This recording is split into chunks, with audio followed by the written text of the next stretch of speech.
Well, you can see here I've got some new toys, and it's always so exciting getting new toys. This is a set of Gansai Tambi Japanese watercolour. They're like a watercolour paint, but you can also use them like a gouache, so they're more opaque and kind of a thicker, more vibrant colour. So I thought I'd open it up and show you, because seriously, this is like lollies for artists. So you can just see the lovely box. It's inside the box, you've got all the different colours, and if you like, you can do like little colour swatches on there just so you can see what colour it is. But also they give you a little card, so you can get a little, you can do a little swatch of the colours. And I thought I'd do a couple today just to show you. So then in the actual box, of course, you've got protective plastic covering, and each little pan of paint is separate. So you can see this one is Carmen, and so you can see they're quite large, so you can use it with a larger kind of paintbrush. So it doesn't have to be a teeny tiny paintbrush like some watercolour paint pans can be. And inside the box, you can see that the name is there as well. So if you take them out, you know, if you're a bit of a neat freak like me, you can put them back exactly where they should go. So the beauty of having separate pans like this is that they can be replaced. You can just buy them individually and replace the ones that you've run out of. So in this set, there's a few, a couple of golds, and then this one is called, I'll just dig it out so I can show you, white gold. So it's got a lovely pearlescent type of effect.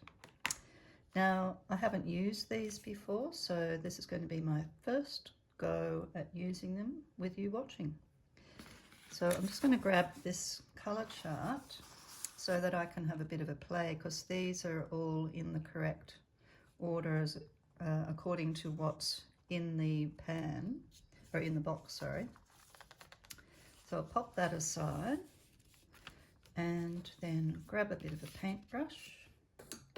So I've just got a watercolour brush here. It's quite a thick one, and a container of water.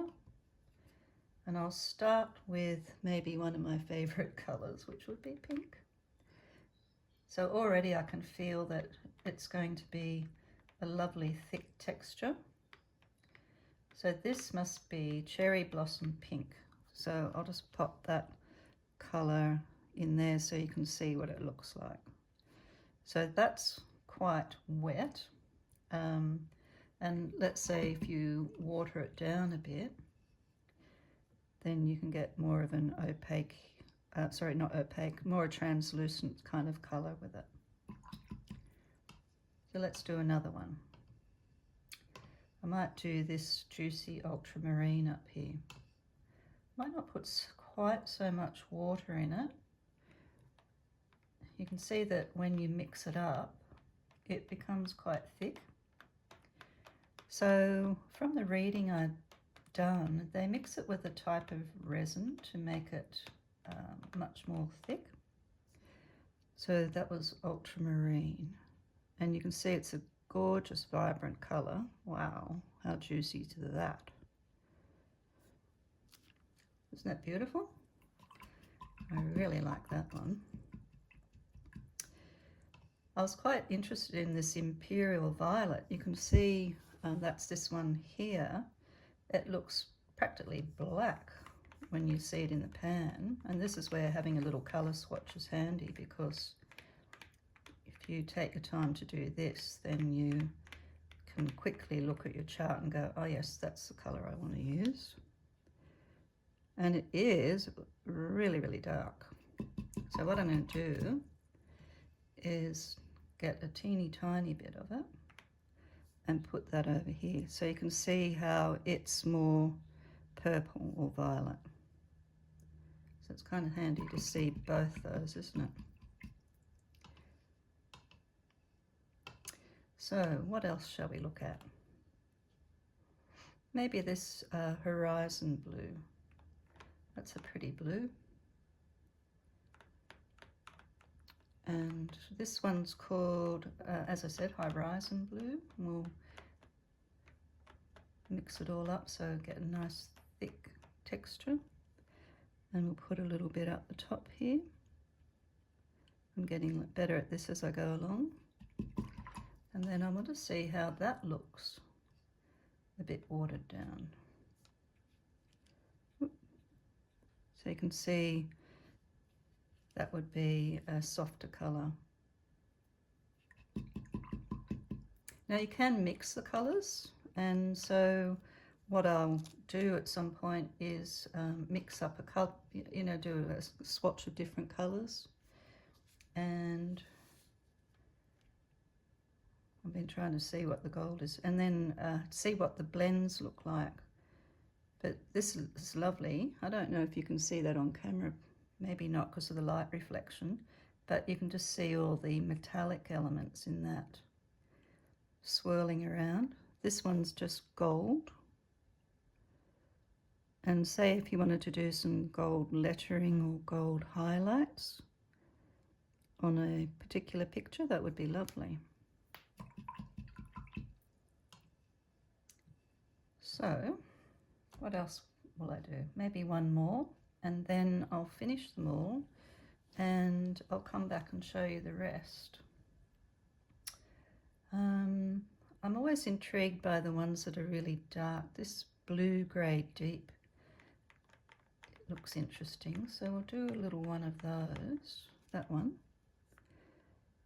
And you can see how that's quite different to the Imperial Violet. You can see it's a really dark blue.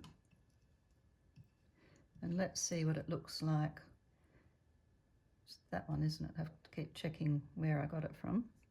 So you can see that that is a very nice dark blue-grey, and I can just see that being wonderful shadows and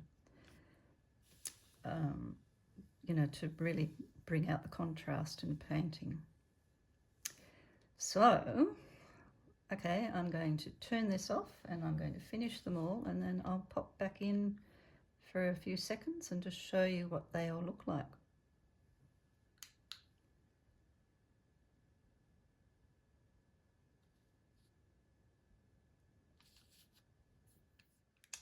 I'm back again now, and I've got a chart that I put together, and you can see that that's here, and you can see all the different colours. I'll just get a bit closer so you can have a look. I think they're beautiful colours, and there's a couple there that I haven't heard of, like Aureolin, which is a really lovely colour, which is a much richer yellowy version of yellow ochre, which is over here. Sorry, over here.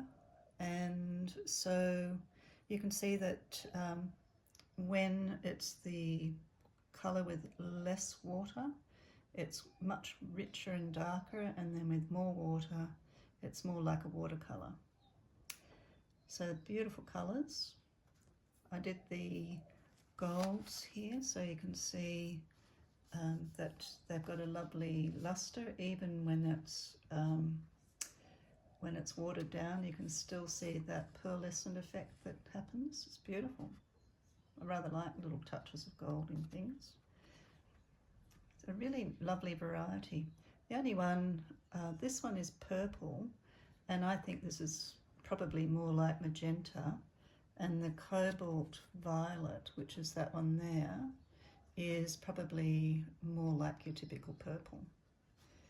So there's just a different sort of naming of colours in this Japanese palette than what I'm used to. So that's why it's really handy to do this chart, so that you can see what colours you're actually dealing with when you buy a new set like this.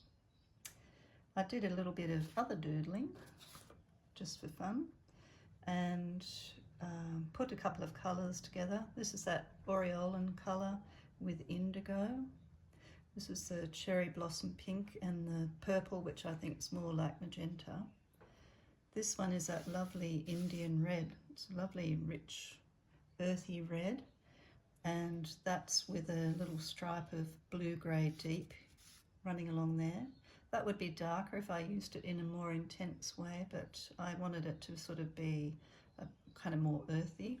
And this is raw umber deep that I put down underneath that sort of a, I guess you could call it a landscapey kind of abstract piece.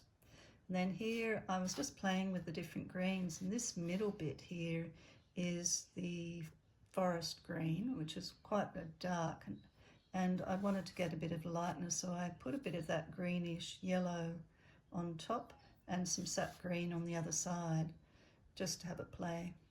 And these three are just straight colours: cerulean blue, rose madder deep, and carmine. So lots of fun. I was enjoying doing all that, and I will get back to you with any of the projects that I decide to do using these beautiful colours. Thanks for watching.